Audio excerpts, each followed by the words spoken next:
حضرت شیخ شاہ عبدالعزیز رحمہ اللہ تعالیٰ کے بارے میں بتایا ہمارے حضرت والا دامت برکاتہم نے کہ ان سے جب انہوں نے فرمایا کہ اگر مجھے یہ پتہ چل جائے کہ آج کی رات شب قدر ہے، اگر مجھے یہ پتہ چل جائے کہ آج کی رات شب قدر ہے تو ایک دعا میں خصوصیت سے مانگوں، یا یوں کہا کہ ایک ہی دعا مانگوں کہ اللہ مجھے نیک صحبت نصیب فرمائی۔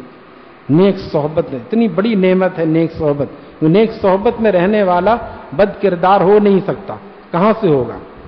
بندے نے عرض کیا کہ نفس بھی حیران ہے، شیطان بھی مشکل میں ہے۔ ابھی حضرت والا کو سنایا وہاں حرم میں، حضرت ہمارے بہت خوش ہوئے، بہت اچھا اردو کا ذوق ہے ہمارے حضرت دامت برکاتہم میں۔ نفس بھی حیران ہے، شیطان بھی مشکل میں ہے، جس کو بہکانا تھا وہ تو شیخ کی محفل میں ہے، جس کو بہکانا تھا وہ تو شیخ کی محفل میں، اب آؤ کہاں سے آؤ گے؟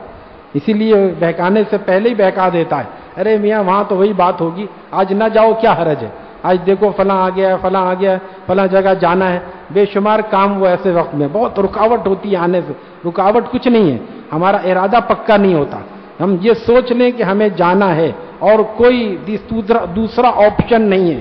آفس جانا ہوتا ہے، دوسرا آپشن نہیں ہوتا، سارے کام آگے پیچھے ہوں گے، شام کو آ کے کریں گے یا پینڈنگ میں پڑا رہے گا، لیکن آفس جانا ضروری ہے۔ تو جس طرح پیٹ پالنا ضروری ہے، اسی طرح روح کی اصلاح بھی تو ضروری ہے۔